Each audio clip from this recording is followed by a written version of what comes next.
थोड़ा बना देंगे, हम नहीं देंगे। हाँ, गरीबी चकबंदी का जो विषय था,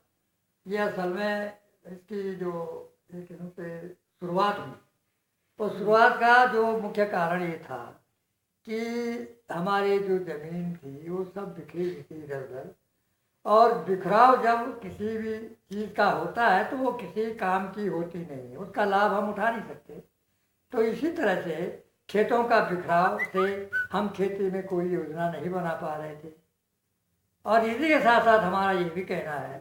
कि भाई समाज भी बिखरा होगा तो कोई वो अपनी व्यवस्था कर नहीं सकता। अगर परिवार बिखरा होगा तो परिवार की व्यवस्था हो, छिन्न भिन्न हो जाता। इसीलिए हमने चकबंदी की बात बताई कि चकबंदी होगी तो लोगों को एक जगह पर एक जमीन मिलेगी, और एक जगह पर जब जमीन लोगों की हो जाएगी तो उसका एक अपना राज्य होगा, और अपना राज्य जब होगा तो वो अपने राज्य की सुरक्षा के लिए उसकी किलेबंदी अपने हिसाब से करेगा, और उसमें जो योजना है उसमें भी अपने हिसाब से योजना बनाएगा।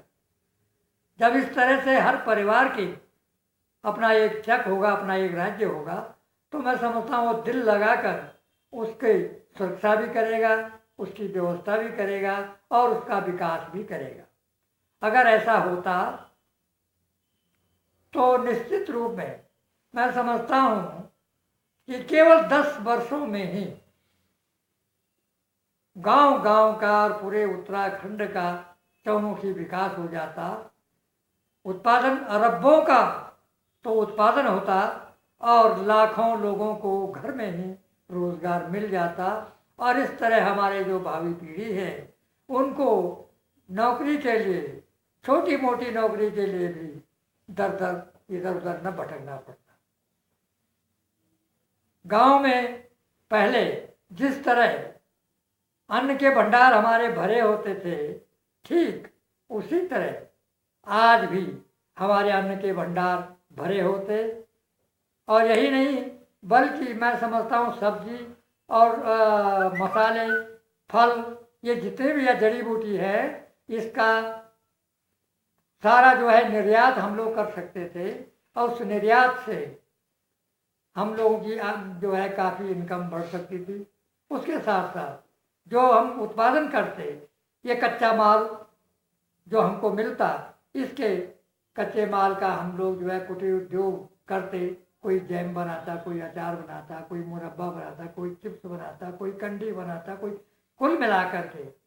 रिंगाल बांस का भी उत्पादन होता, जड़ी बूटी वगैरह। इस तरह से अनेक प्रकार के कुटीर उद्योग हमारे घर घर में चलते, तो तब बेरोजगारी का कोई सवाल ही नहीं उठता था। और आज जिस तरह स्कूल खाली हो गई,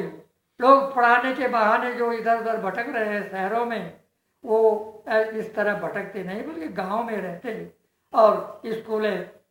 जो है बच्चों से भरी होती, और हमारे जो गांव में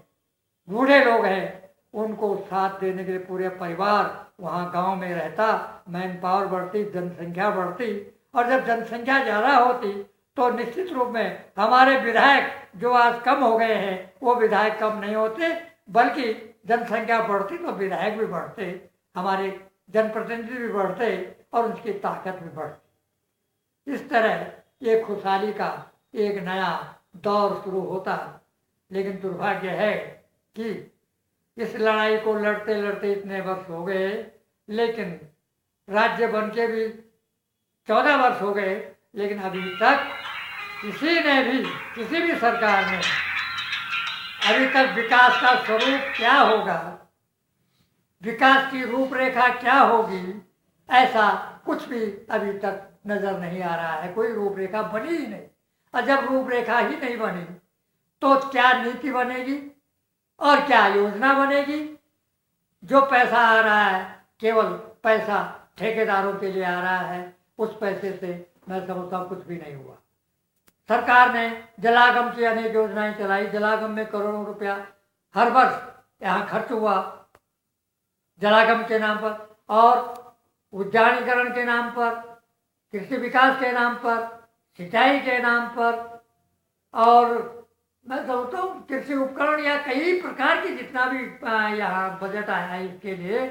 धरातल पर अगर देखते हैं तो मैं समझता हूँ एक भी परिवार को हम खेती से नहीं जोड़ पाए, एक भी नवयुवक को हम खेती से नहीं जोड़ पाए। और जब अरबों रुपया खर्च करके भी हम एक किसान पैदा नहीं कर पा रहे, तो मैं समझता हूँ कि सारी योजनाएं खोखली है। केवल वो दलालों के हित तो कर रहे हैं, लेकिन जनता का कहीं हित दिखता नहीं।